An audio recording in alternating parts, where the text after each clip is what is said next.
I would like to invite Professor Shiji Datta, Director of Center for Civilizational Studies at Rishikesh University, to welcome the gathering and introduce the speaker. Oh, thank you, Shurab. Namaste, everyone. So, today we have something of an unusual subject at hand that we will be discussing. Unusual but interesting. And interesting in the manner that we all come across headlines, news bites, and breaking news on our newspapers and news channels. And since 2021, 2nd of May, when the results of the latest Vidhan Sabha elections in West Bengal were declared, the newspapers and channels were inundated with news reports of horrible incidents of violence all across West Bengal, and even in some border areas of other states. So, there were incidents of people getting killed. There were heinous reports of rapes and murders, and many people left their homes and they were basically hiding from a systematic terrorism that had been unleashed at the aftermath of the Vidhan Sabha elections in West Bengal. Now,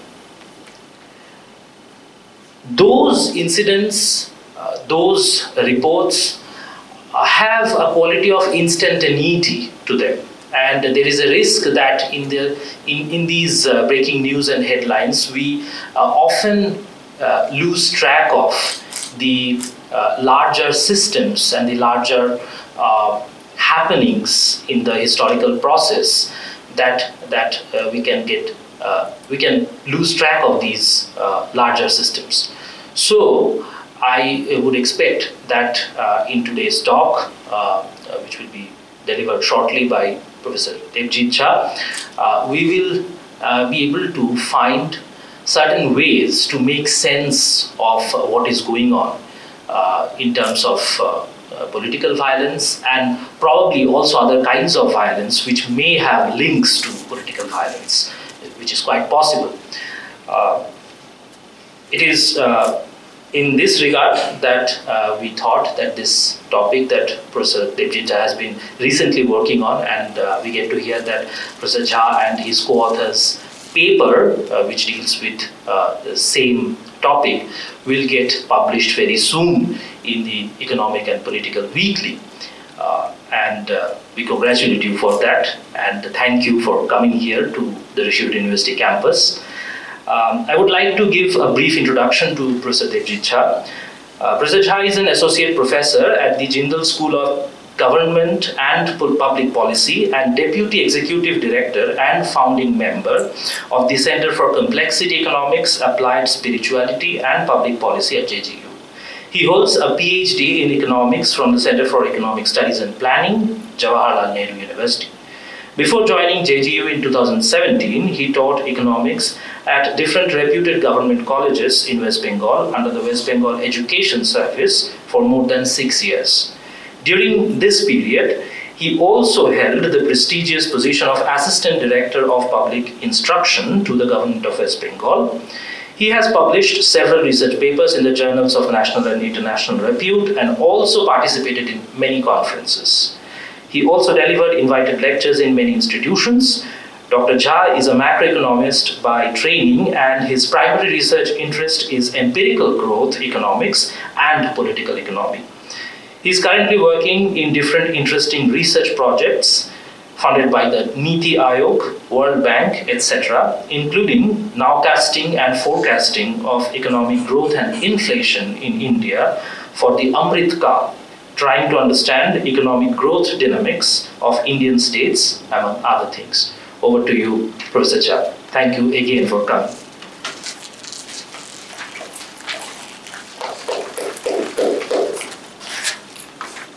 Thank you, Professor Srijit. And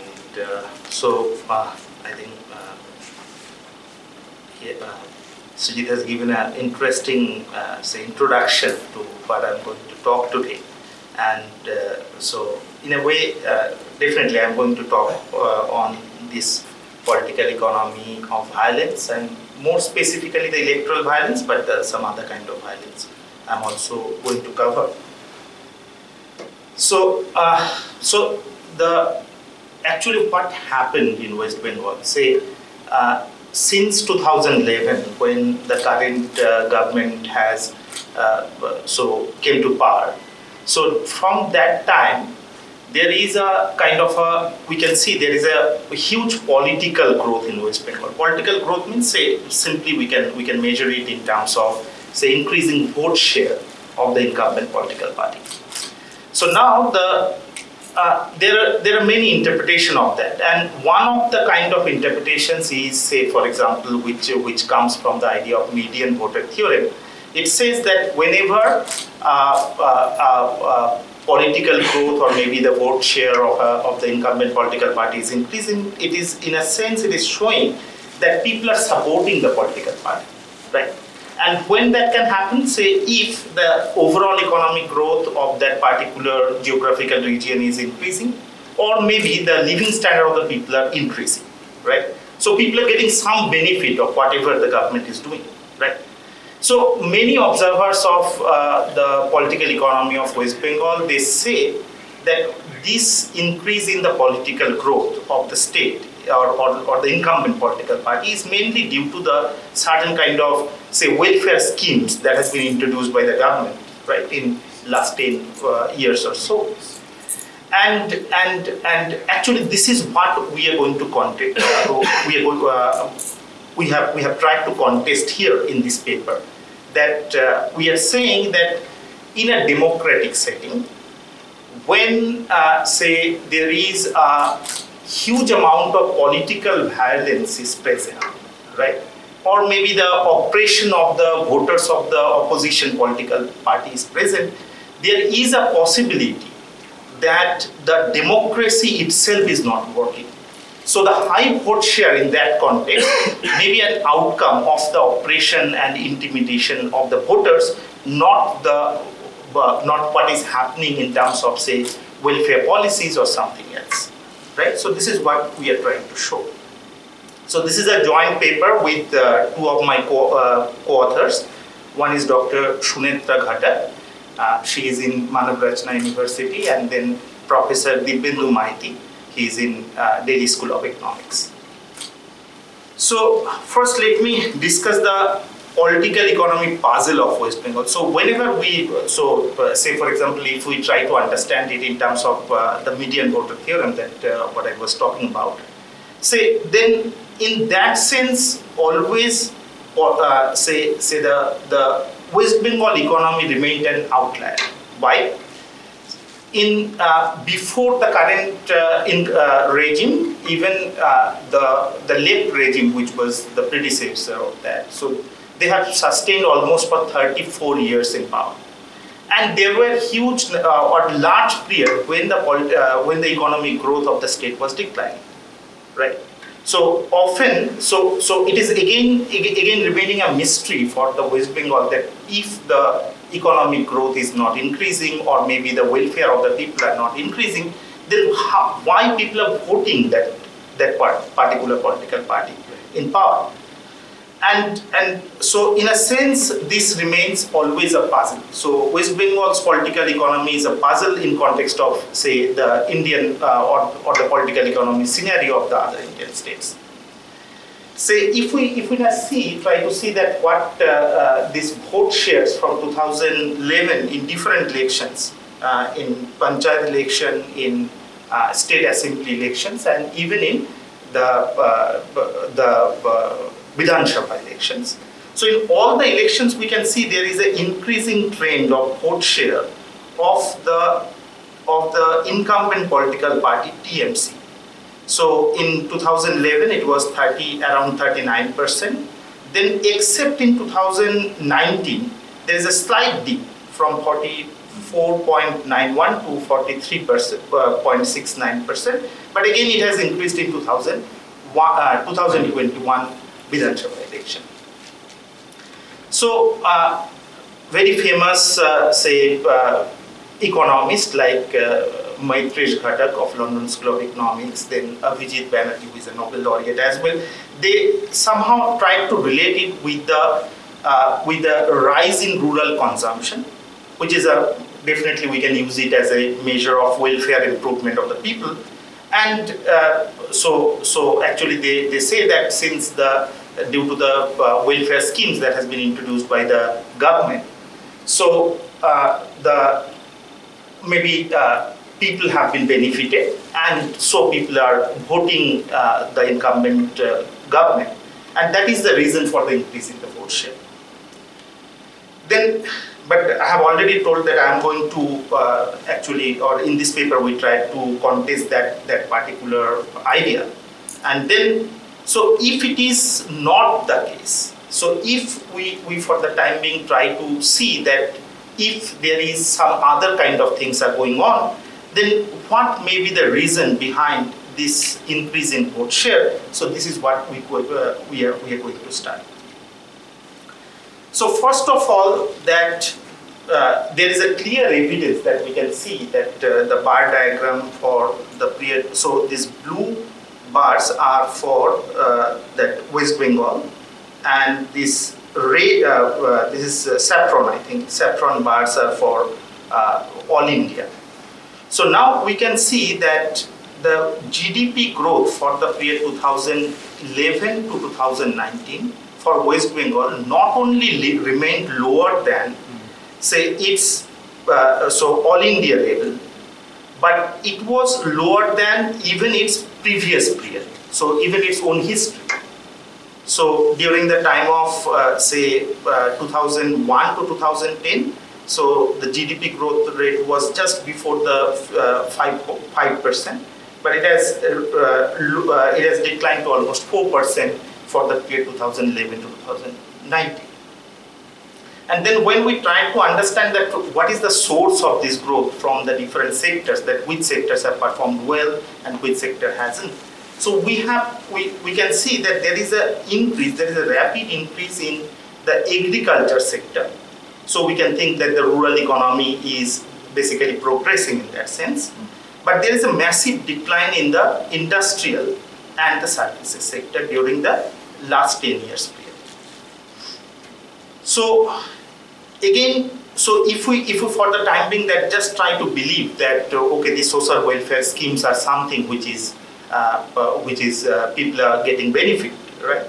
So then just we try to look at the figures of the social sector expenditure in West Bengal compared to the other states or maybe the all India level, and then the ratio of it. So whether the West Bengal government is or the spending in the social sector, out of which a large share goes to these social welfare schemes. So whether that is increasing or decreasing. So we can see that in the first figure, it shows that the social sector expenditure in West Bengal has declined compared to the all India level. Then again, the ratio of the social sector expenditure of West Bengal and the all India social sector expenditure. So we can see that there is a clear declining trend. So now that the claim that the social and welfare schemes are somehow benefiting the people, then if the expenditure on these social sector or maybe these welfare schemes are declining, then definitely there is sufficient ground to contest the argument that that this is the source of maybe high vote share or the people are very happy in the state. Then the third point, which is one of the major important point missed by almost all the studies, is high level of political violence. So in recent period, if we see, so basically it is very difficult to get reliable data on the actual number of political violence which is happening in a particular state. But again, there are some sources or maybe some indirect sources which we can think of presenting as evidence. So this is the data of political murders attributed to political motives between 2010 and 2019 for different Indian states. So we can see that West Bengal is during this period, the political murder is highest in West Bengal, right?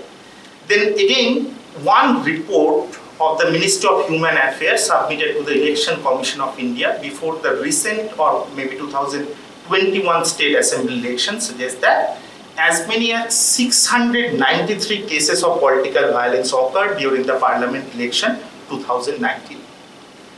After the election, between 1st June 2019 to 31st December 2019, 852 cases of political violence occurred, with 61 casualties from that particular state. So we can see that there is a huge number of political violence that remained unreported in many of the government studies, like say NCRB report. NCRB is a kind of a report which is collected by the police. So we can think of that why the numbers are comparatively lower in NCRB report, because it is the state government which is reporting these numbers. Okay.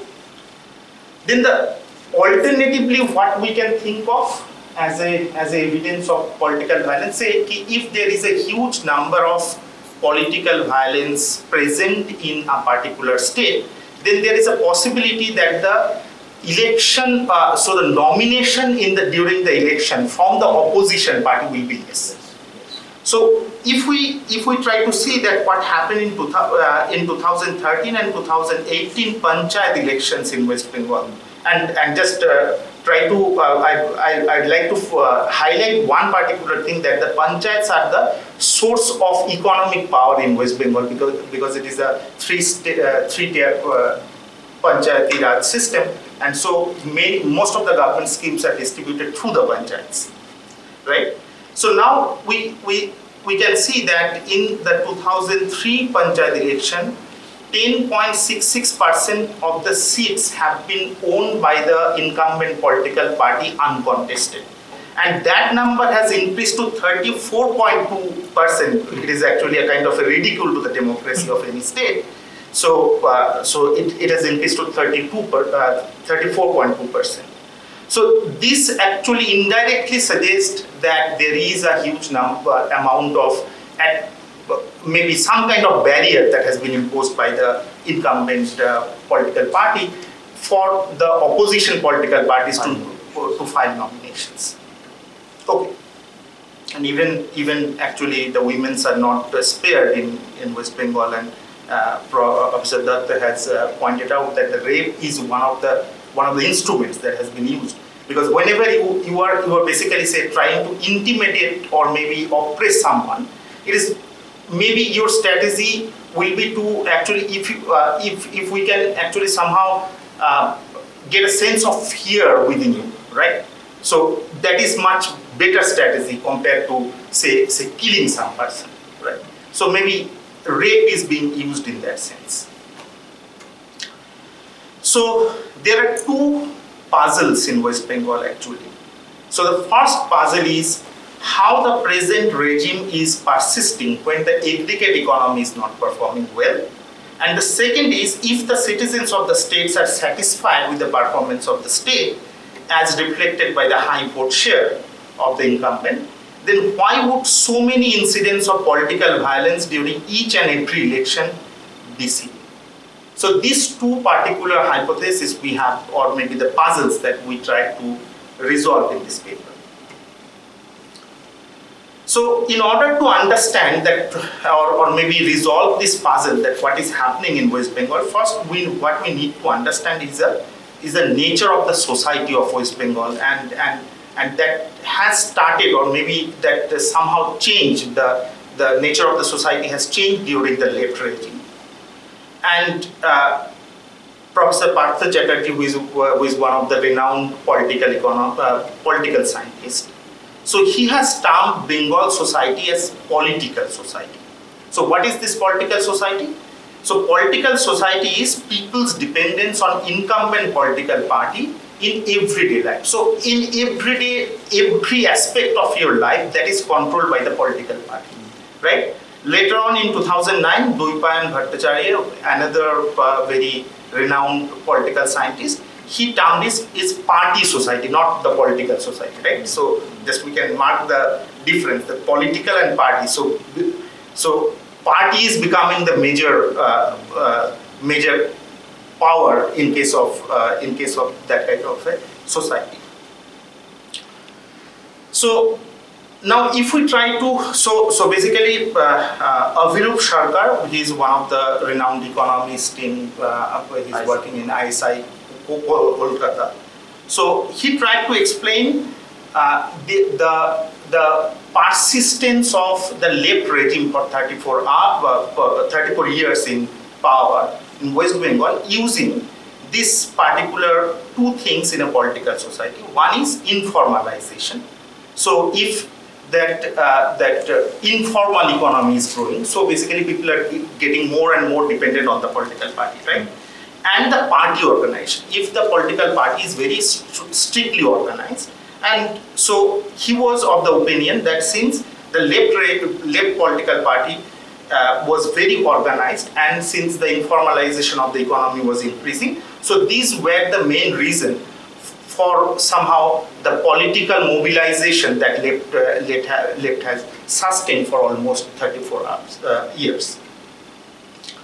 Now the problem is, say,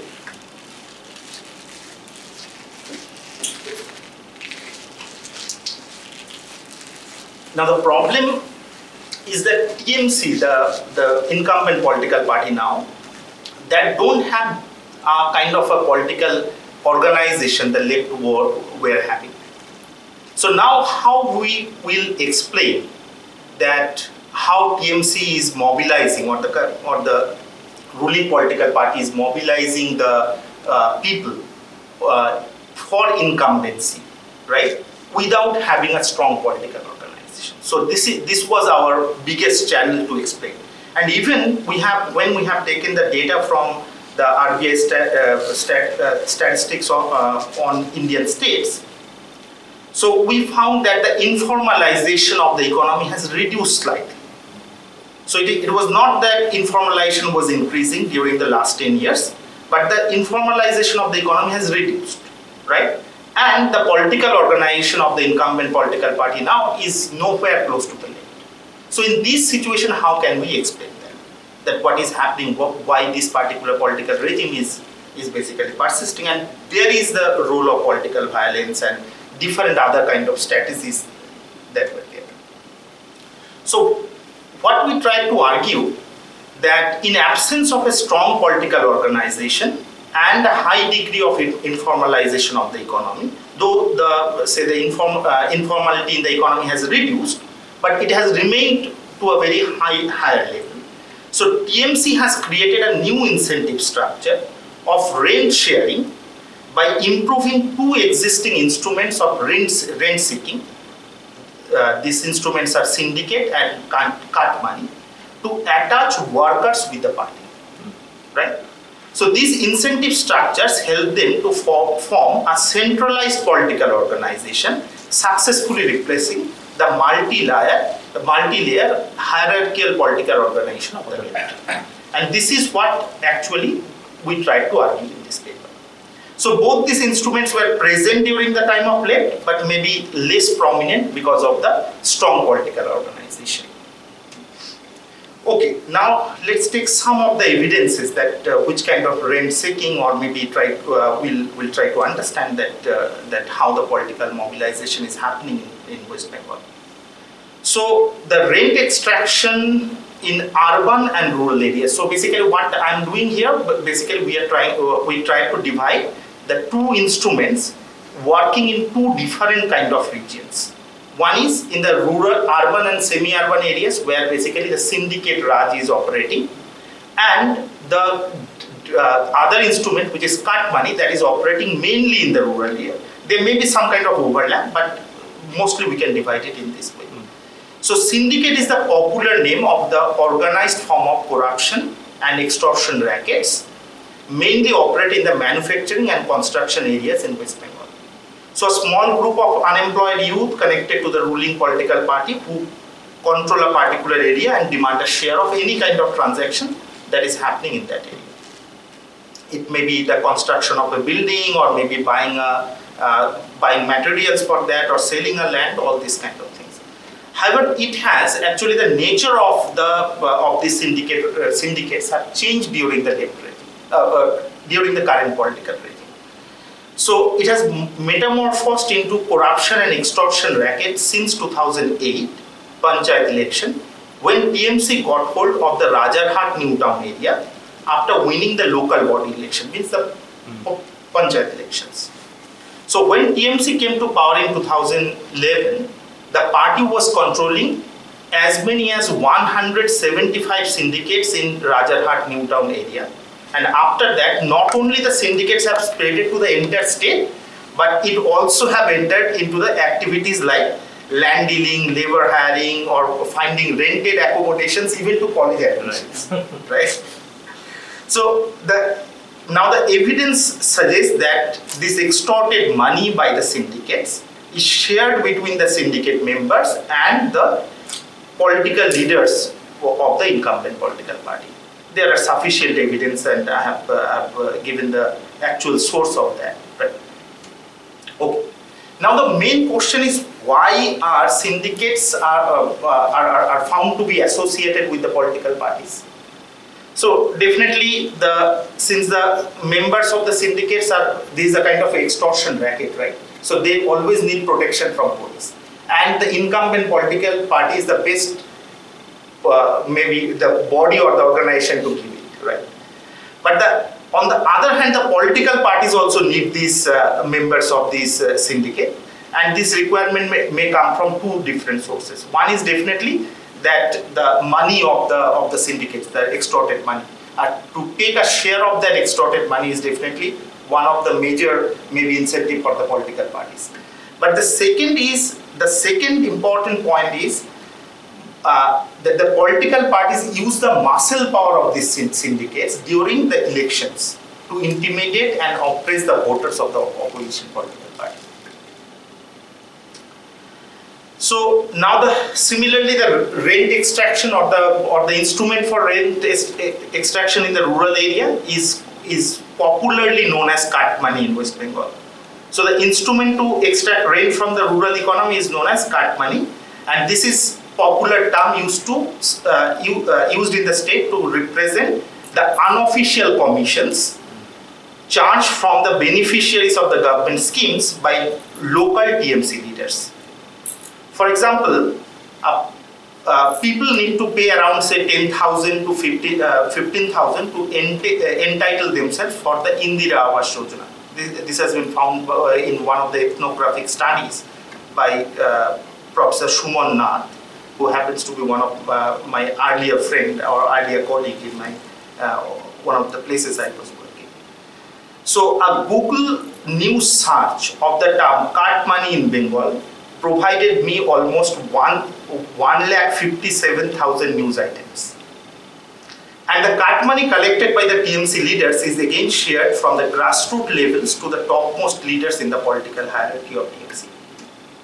So in 2019, after the party workers were dictated to return the cut money, one of the members of the parliament then said that a person who has taken the cut money directly is only the front man.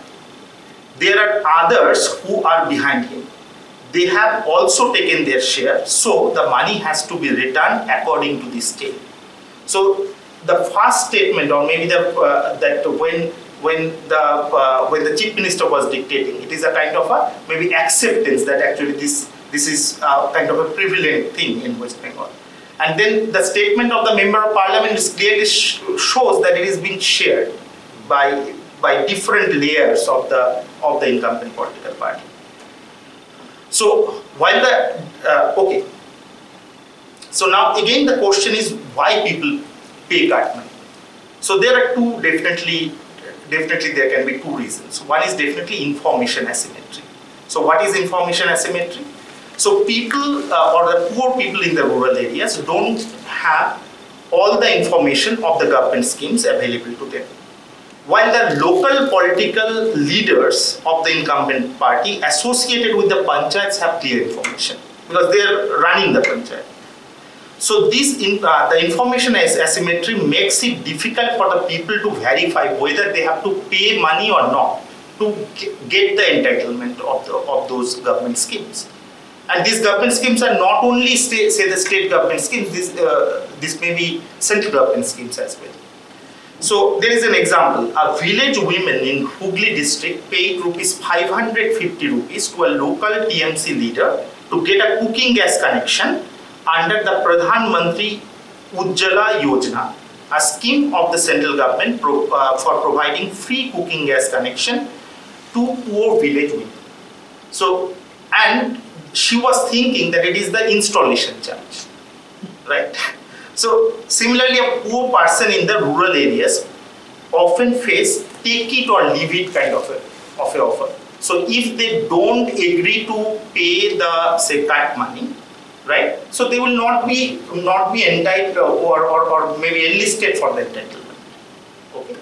So since this kind of things are there, so people easily agree to pay cut money, and that is how it is basically prevailing.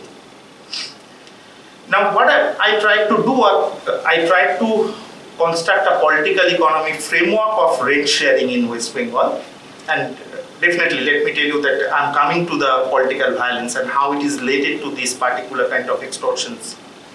And so basically the right hand side is the rural economy and the left hand side is the urban economy.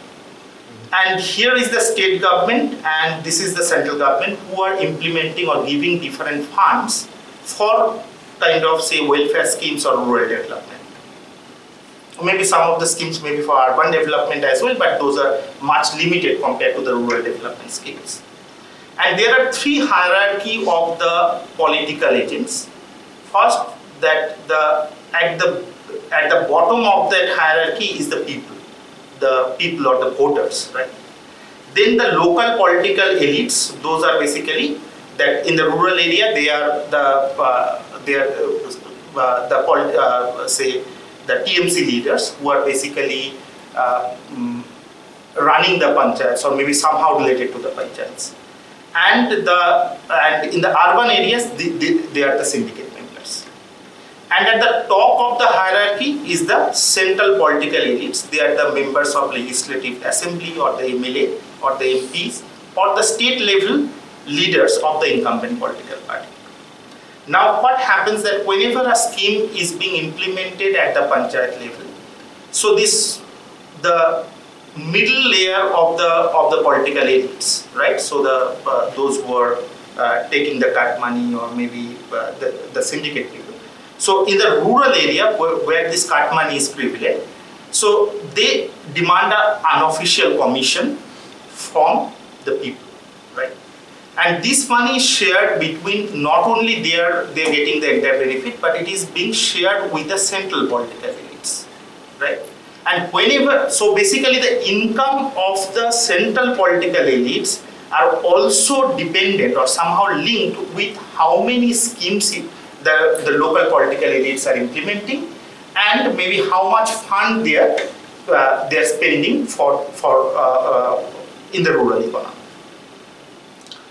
And so basically since their income is for both the central political elites and the local political elites, their income is linked with the funds, how much funds they are actually utilizing or maybe spending in the rural economy. So we have seen that the service delivery or the government service delivery has increased during the time of TMC regime. Right? There are many papers on that actually try to praise that actually this kind of schemes are being implemented, and since compared to the left regime, there is a huge increase in the service delivery, and now we understand the actual reason is the clear monetary incentive that has been set up by the incumbent political party. So, but again, that maybe this cut money or maybe what is happening in the rural economy that may not be very problematic and maybe even problematic as well, I'm going to explain. But what is happening in the urban areas, that is really problematic, because say in the rural area what is happening, so this money, whenever a money flow is happening, so there will be a kind of, this flow will continue because everyone have an incentive to actually give more money and spend more money. But in the syndicate Raj, or what is happening in the urban areas, because this money flow is not coming from any government scheme. So some people are extorting the businessmen, so the business people are getting discouraged to invest in West Bengal. And that also explains that why West Bengal is getting very limited investment despite several of the business summits for last few years the government is organizing, right? Because it is a kind of a uncertain situation, right? And say whenever there is a fixed cost involved for any kind of investment, so if there is not a certainty of income or profit the business people are getting, so they are not, or they will not feel very encouraged to invest in it. Okay. So now let's unfold the puzzle. So why political violence? So since the local political elites and their associates in the incumbent political party are mostly the whole-time party workers or the syndicate members, so in the majority of the cases their livelihood is entirely dependent on the survival or survival of this rent that they are generating from the rural and the urban economy. Since the rent generation is linked with the persistence of the political regime itself, so which allows them to extract the rent, so their livelihood is entirely dependent on the persistence of the regime itself. So thus, during the elections, in order to protect their livelihood, they do not hesitate to take violent methods of intimidate and oppress the opposition political party voters or anyone who they consider a threat for the threat to the survival of the ruling political regime, right? So this explains very clearly that why there are so many political violences happening during the elections or maybe after the elections. But again, still there are many other kind of political violence that Professor Datta was trying to point out that is also happening, and then we need to find out a reason for that. So the other kind of political violence is, so there is another kind of political violence which is basically related to the distribution of this money. So it is not that you are trying to intimidate or maybe trying to continue these particular rent-seeking activities, but actually there is there is a hierarchical system of, say, distribution of money. So who will be in which position in this hierarchy? So that is one of the source of this kind of conflicts. Say what happened in recent time in Boktui in Birbhum district, and that is clearly related to this distribution. So a person was controlling a particular area and maybe extortion was happening through him, and then some other people have killed him, and then in retaliation some other people have say burned almost 7-8 houses and burned 7-8 people alive. Yes. Right. So other kind of violence that is happening or continuing in West Bengal, it is actually related to the distribution of that money, right? Again, say some people may say that there are some kind of religious violence that is also happening in West Bengal. Then how would we be able to explain that? Again, if we see that that even in case of the religious violences, so it is somehow maybe religion may be the trigger of that violence, but it may not be the root cause. Because if the religious violence is linked to the political parties and how the political power churning will happen, right? So then it may be that the religious feelings are only a kind of a trigger, and that is very meticulously used by the political parties for their own benefits, right? Again, in those cases as well, if we try to think it very closely, maybe we will find similar kind of reason that actually say some of the religious leaders or some people, they are somehow enjoying some benefit of this kind of unaccounted money that is flowing throughout the West Bengal. Then why there is an increase in the vote share of the incumbent political party? Again, the reason is very clear, that there is a huge amount of political violence and oppression or the intimidation of the voters of the opposition political party. And in this kind of a situation, we cannot think of a democratic situation what is happening. So basically, the increasing vote share is not the reflection of the democratic process itself, but it is a kind of a reflection of the muscle power. Then why low economic growth? Right, so this is very interesting in a sense that, so we have seen that actually there is or maybe there is an increased incentive for the agents involved in cart money to spend more money, and maybe so that can increase the economic growth temporarily for the rural areas. So cart money may act as a lubricant, right? It may not be very bad in that sense, right?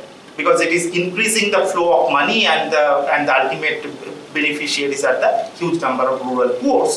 So in that sense, if they are getting more benefit due to the existence of this lubricant or kind of a cart money or the corrupt practice, so it may not be very bad.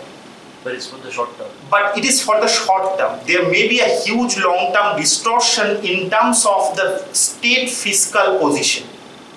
And for the state, which is already ridden with huge amount of external debt, so for that state, it can be a disastrous thing. So now, but still say for the time being, what we found earlier from the data is there is an increase in the agriculture sector, right? So increase in terms of the GDP growth. So for the time being, let's assume that there was so this cart money is basically improving the economy. But again, what I would like to point out is actually the agriculture or the rural sector contributes only 20 to 25% of the entire economy. The rest of the 80 to 75% are coming from the industrial and service sector, which is under the syndicates. Yes. Right? So,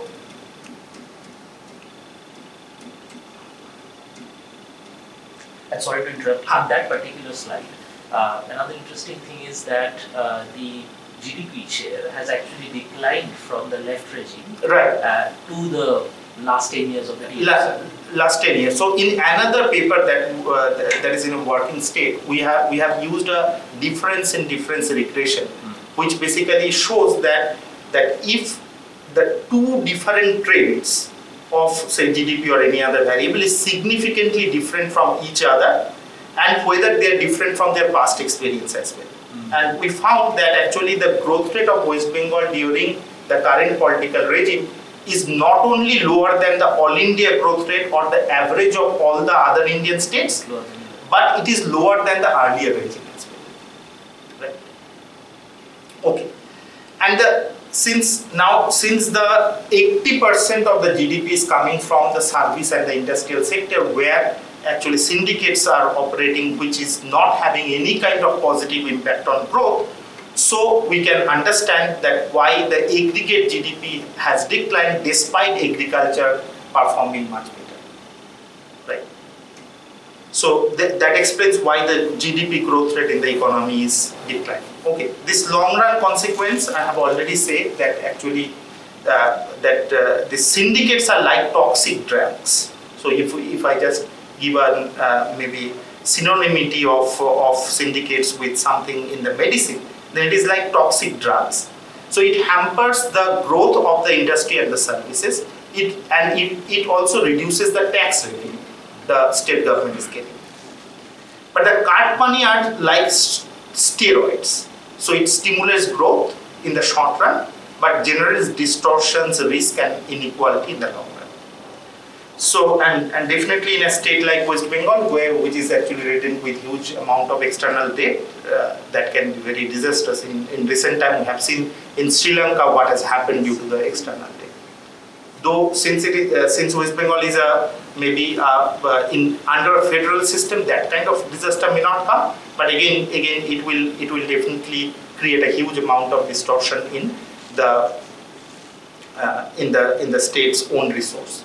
And again, actually the problem of this model of development, where actually we are relying more on the political cadres of a political party to deliver the people some kind of welfare schemes against a kind of a agency fee that the cadres are charging from the people.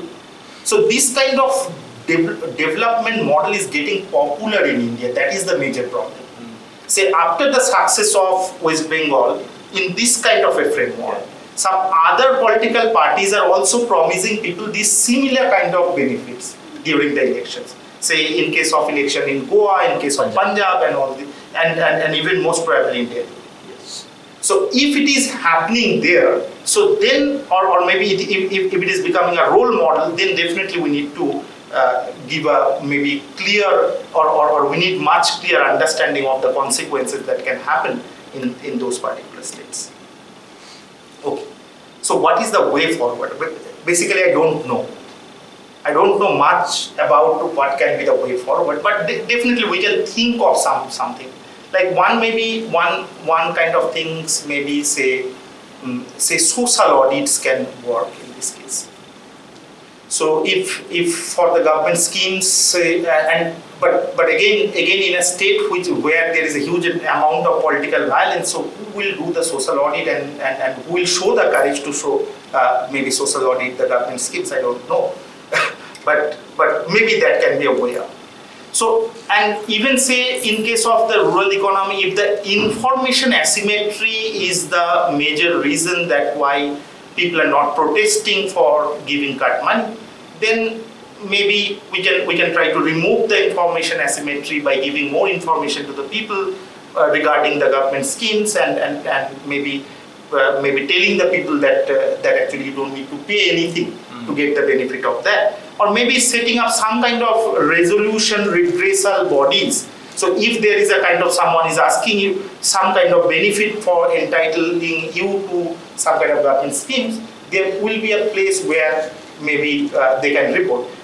Maybe actually the incumbent government in 2021 has taken similar kind of strategy by that particular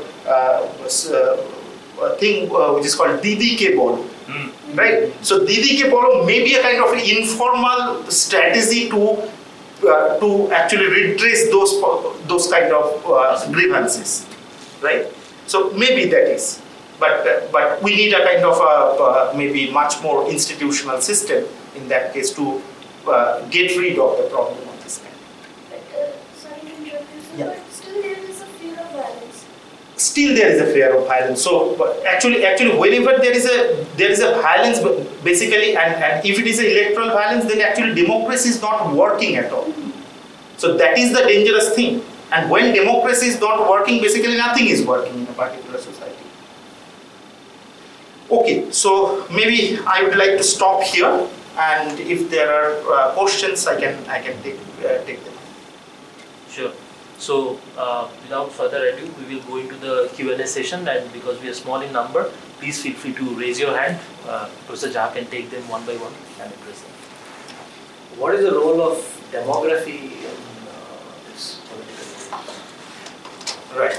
Because one observation which I did when I went recently to Bengal is people there are spiritual. Even Hindus are, I think, like it's not. Hindus there are also very spiritual.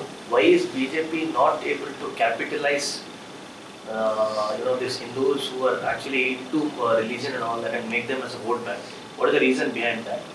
And the influx of many Bangladeshi Muslims who are coming into Bengal, what is their impact on the elections?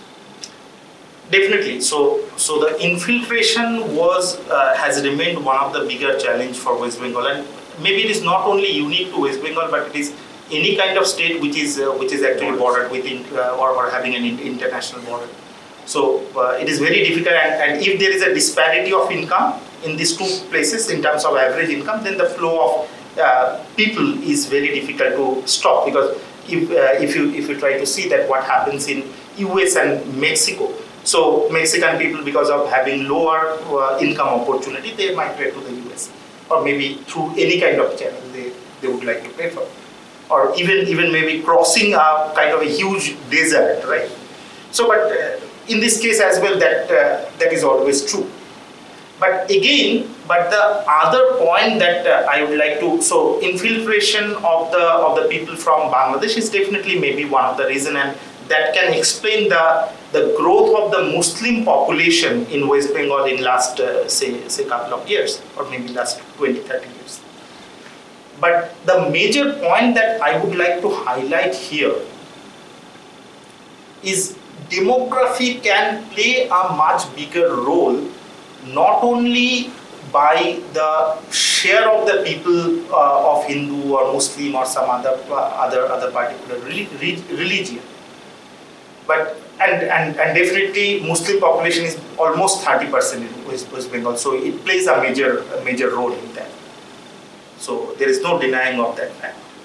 But actually the age of the population may also matter. Say Bengal is having a kind of aging population now, right? For the younger population, it is much easier to sustain a political violence compared to an old population.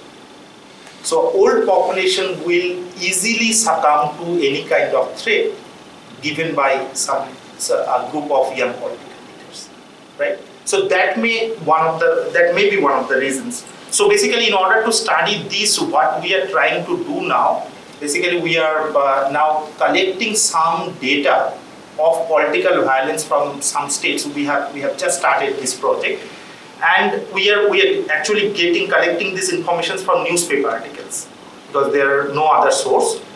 And we are trying to, so there are basically several hypotheses. One of them is whether the history of left violence or left rule has something to do with this, because the evidence says not only in Bengal but in Kerala, say political violence is a kind of a prevalent thing.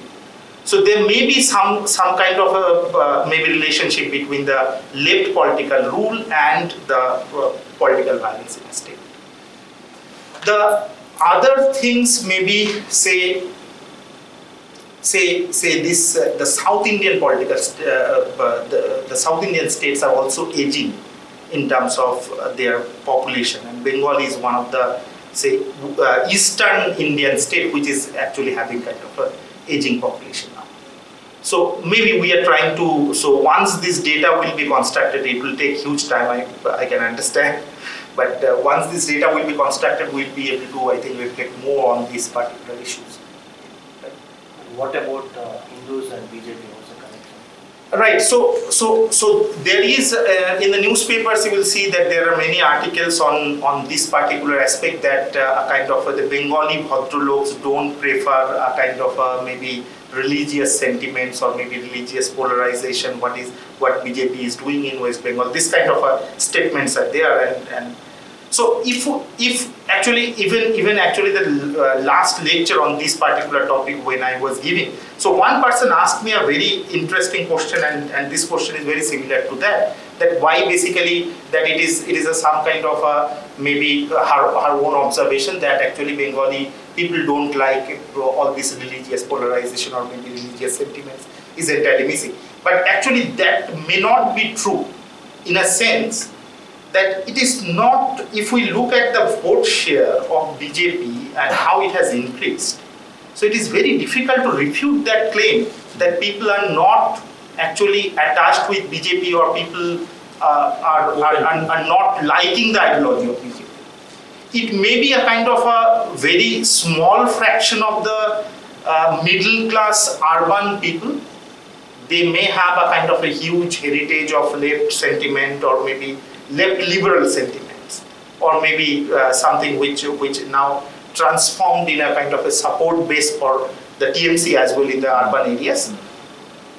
But the actual people in the rural areas, they are very much attached to the religious sentiments in West Bengal, and basically it is very difficult to say that they are not attached to the BJP by looking at this particular vote share. That in 2019 the vote share of the BJP was 40.64%, and in 2021 it has declined to just only 2% to 38%, right? So this 38 and 40%, maybe these vote shares clearly suggest that that actually people are attached to the kind of maybe the religious or maybe the value system that BJP tried to maybe inculcate. So it is that particular argument that actually the Bengali Bhadraloks don't prefer this kind of a maybe religious sentiment is entirely wrong. Any other questions? After this election violence went, a lot of political violence happened. Right? After that, a lot of people were complaining against BJP that if there is your government in the center and your own karyakartas are getting killed, you are not doing anything. And how is this going to impact in the future elections for the BJP's organizational ability? Yeah, so that is a very interesting question. Maybe definitely this is not a part of what we have done or studied actually, but I can try to think of what.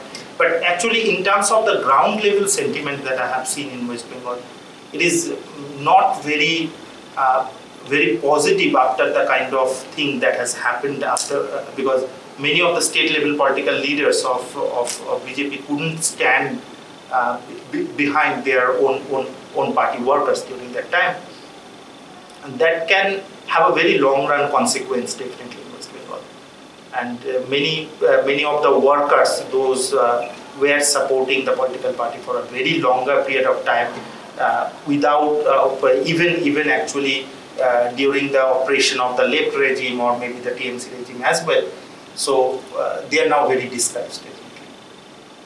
But again, what is the way of hope is basically that whenever there is a ideological maybe support base, that is very difficult to destroy even using the muscle power. So if since those particular support base was say 5-10% support base of the voters, BJP always retained even during the worst time that it has seen in West Bengal. So maybe that support base will not destroy. But the fluctuating vote which was coming towards the BJP during that time, or maybe last 5-10 years, so that may definitely, there is a kind of that may be hit hard. Okay, I have a couple of questions. So, very interesting talk and several threads of information and ideas that you have provided through this talk. I could correlate some of the incidents and make sense of them in a way. You have interestingly touched upon the information asymmetries. You talked about the information asymmetry, which is particularly, there, in the rural areas. So, do you think that the digital revolution that has happened in the last 5-6 years with the proliferation of the mobile internet and so on, that information asymmetry can be tackled? Have you given some thoughts to that? And also, how do you see the role of the bureaucracy, the All India bureaucracy and also the West Bengal civil servants in this entire structure of cut money and rent extortion that you have been talking about? Exactly. So yeah, this is a really interesting question, and actually once we were discussing about it, actually say when we were thinking of what kind of maybe way forward, so we were thinking that maybe that even after the 2021 state assembly election, if you see that there are many schemes, those were earlier been implemented through panchayats. Now there is a slight shift toward implementation through the bureaucracy, and maybe using different kind of say the electronic media or not media, it is the kind of different kind of say tools or the technologies that is being implemented. But again, the problem is that when we are thinking of say some kind of technological revolution or digitization, then first question is whether the incumbent political party wants it or not. But since what I tried to show that the political party is surviving or maybe attaching the workers with the central political party through these incentives or through these rates that is being generated. So there may be a kind of that the political party itself or incumbent party itself don't want, right, to happen. So in that case, so what kind of evidence is what I can think that there is a kind of misreporting of the names or maybe so in the digital platform say the beneficiary names have been imported, but at the same time the names are wrong. So the actual beneficiary is who, it is very difficult to identify in that case. Spurious data. So spurious data is there. So all these things, but definitely the digital revolution can change many of these things.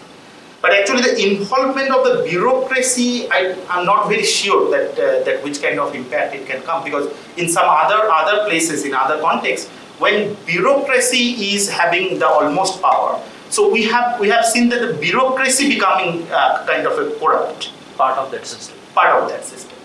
So it is very difficult to understand, but definitely the digital revolution will definitely is going to breach some of these information asymmetries. And again, coming to that disparity between the GDP index comparing the previous left regime, the last 10 years of the Right. left regime, 2001 to 11, and the run of the incumbent political party in the West Bengal government. What sort of reasons do you attribute this disparity of the GDP? Because there was this very interesting and impactful incident in West Bengal politics when the Tata Motors wanted to make a headway into West Bengal and set up the nano factory, which basically gave Mamata Banerjee the leeway to create a very impactful political movement through Shingur, and then which catapulted into Nondigram and so on. So, but in the last 10 years of the TMC's 2 terms, actually 3 terms now, we haven't seen any significant investment of heavy industry coming into West Bengal. So, is that a reason, or what can be the factors? So basically, that what we tried to show here in this paper is that during the time of left, say the syndicate was there, but it was limited to only in the Rajarhat Newtown area. It was not spreaded to the entire state, right? So it was just only kind of a limited effect in a particular state and particular area, and specifically to the construction sector. But it was not prevalent that much, right? So initially the aim of these syndicates were to form a kind of a cooperative to help the unemployed youth to get some kind of say the supply contracts they can get for the buildings that is happening in that area. But from 2008 onward, that has changed entirely. And now this particular system of syndicate Raj is actually the entire state is in its clutch, right? So the area has increased a lot, and it is not so. Actually, what we were trying to see that whether that during the last 10 years of the left regime, so the main contributor to the aggregate GDP was the construction sector, right? And then actually from 2008-9, that construction or the real estate sector has declined. So its contribution to GDP has become half of the earlier contribution to the GDP. So basically it gives us again another support that since the syndicates are most prevalent in that sector, so that sector receives the worst hit. And in case of West Bengal economy, if we can think that what are the major sectors that is contributing to the most of the GDP, then definitely construction and or the real estate is one of the major sectors in West Bengal, because the population is aging, so they are actually dissaving. Everyone needs a kind of a maybe safest place to stay, and the population density also matters a lot, because the population density in West Bengal is very high. So because the demand of housing is much higher compared to any other state. Right. From what you say, I think the picture looks bleaker than it seemed, because during the last 10 years of the left regime, the only two pockets of big construction was in the Rajarhat New Town region, and also one project in North Bengal, which is near Shiliguri. Near Shiliguri, Uttorangi. Yes. So now it has actually spread to other pockets like Asansol and even Kollani and things like that, places like that. In all the places. Still, the share of the construction business into the GDP has declined, which shows that these syndicate tentacles are very dangerous. It is at a very dangerous level, and actually for any business person who is trying to invest in West Bengal, so it is a very discouraging environment. Nightmare. Nightmare, because in geographically West Bengal is having a big advantage because it is close to the sea. It is maybe in the eastern India there is a huge market, but there is not a kind of a supply side for that, because the rest of the part is the other countries, right? Specifically for the entire northeast region.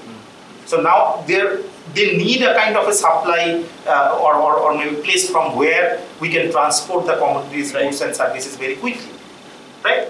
So in terms of its geographical location, so West Bengal is a very lucrative place for any people who is trying to invest. But again, for these political regions, it is actually very difficult to, or maybe it is not very difficult to understand that why the investment is coming, despite its kind of lucrative geographical advantages. Okay. Do we have any other questions? Wonderful. Then in that case, I would like to invite Professor Soumya to deliver the concluding remarks and vote of thanks. And thank you, Professor Jha, once again for this enlightening talk. Well, I don't have a lot to say except that it was a brilliant presentation, and thank you for giving it here, delivering it here. I remember this philosopher, the French philosopher Michel Foucault, writing at one place that truth is a political economy. It has institutional and economic underpinnings. And if I remember correctly, he writes that the truth is institutionally and economically teased, so to speak. So here in this instance, you have depicted an entire political economy of violence. You have depicted how violence is institutionally generated. And I've noticed that there are two dominant aspects to your presentation. On the one hand, violence is the outcome in the context of West Bengal of the absence of a welfare role by the state. So in this case, I suppose, violence is the only route through which, the pathway through which the state or the party ruling the state may elicit the political allegiance of the population. And on the other hand, you have depicted with a sufficient detail the extortion economy, which once again necessitates the resort to violence on the part of the ruling party in the state in West Bengal. So once again, thank you very much for this great presentation. And my recommendation to you is that, or my request rather to you is that, you ought to consider developing this work into a full-length monograph, because we stand to benefit greatly from it. It's going to be a path-breaking work if you do so. And I'm looking forward to reading the final article when it appears in the Economic and Political Weekly. Once again, thank you very much. Thank you very much indeed. It's been a truly enlightening experience sitting through this presentation by you. Thanks a lot, Dr. Jha.